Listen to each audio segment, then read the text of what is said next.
Hello बच्चों, let's read this question. The question says, how many significant figures should be present in the answer of the following calculations? यहाँ पर एक sum given है, that is 0.0125 plus 0.7864 plus 0.0215 और इस sum में हमें बताना है कि इसके आंसर जो आएगा उसमें कितने significant figures present होनी चाहिए.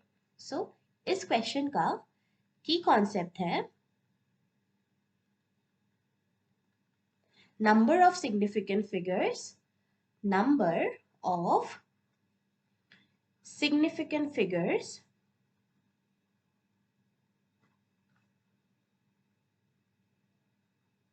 in calculations.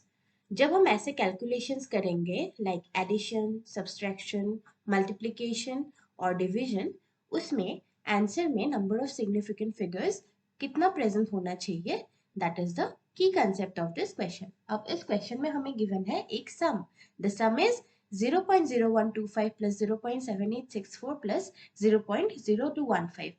अब यहाँ पर आप देख सकते हो कि इन सारे ही numbers में up to 4 digit decimal places है. The decimal places are up to 4. So इनको अगर हम add up करने के लिए ऐसे लिख लें.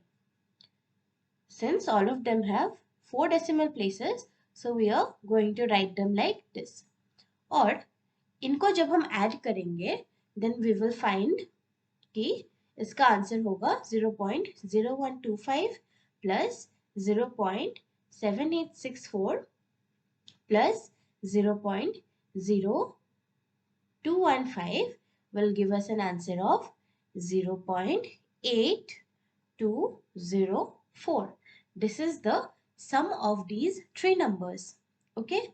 तो ऐसे एक सम में एडिशन में जब हमें एडिशन कैलकुलेशन में हमें रिजल्ट का यानी कि जो हमें प्रोडक्ट मिल रहा है उसका अगर हमें नंबर ऑफ सिग्निफिकेंट फिगर्स बताना है तो हम क्या देखेंगे, इन नंबर्स में जो minimum number of decimal point है वो चेक करेंगे और इन नंबर्स में जो minimum number of decimal points है वही minimum number of decimal points we are also going to express in the product.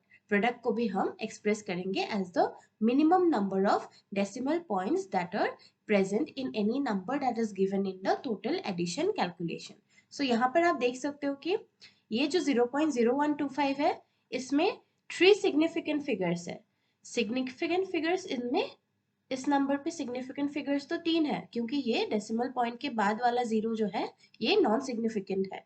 ये जीरो तभी सिग्निफिकेंट होता अगर ये ट्रेलिंग जीरो होता या फिर नॉन जीरो डिजिट्स के बीच में अगर ये जीरो होता तब ये सिग्निफिकेंट जीरो बनता. अभी क्योंकि ये नॉन जीरो डिजिट्स से पहले आता है डेसिमल पॉइंट के बाद इसलिए ये नॉन सिग्निफिकेंट है. ये zero, this zero is non significant. So this number will have 3 significant figures but इसका डेसिमल पॉइंट है 4 decimal places. It has 4 decimal places. इसमें सिग्निफिकेंट फिगर्स तो 3 है लेकिन इसमें 4 डेसिमल प्लेसेस है और इस सेकंड वाले में 4 सिग्निफिकेंट फिगर्स है और साथ में यहाँ पर भी डेसिमल प्लेसेस जो है अगर हम डेसिमल प्लेसेस देखें डेसिमल प्लेसेस आर आल्सो 4 और इस लास्ट वाले नंबर पे भी 3 सिग्निफिकेंट फिगर्स है that is 2, 1 and 5. The zero is non significant.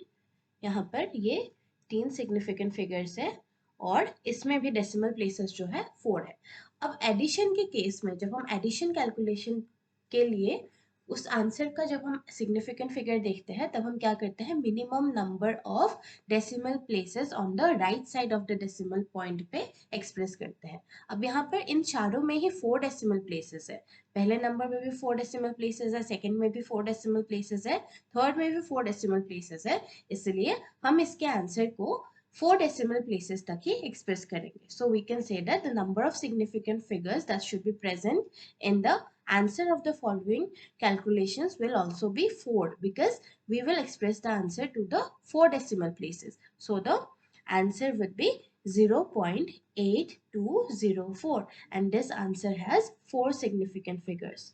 This has 4 significant figures. यहाँ पर जो ये decimal point के बाद 8204 है ये चारों ही significant figures है और इसी this answer will be the appropriate answer for this question. In the answer there should be 4 significant figures that should be present. I hope आपको समझ आ गया हो. Best of luck.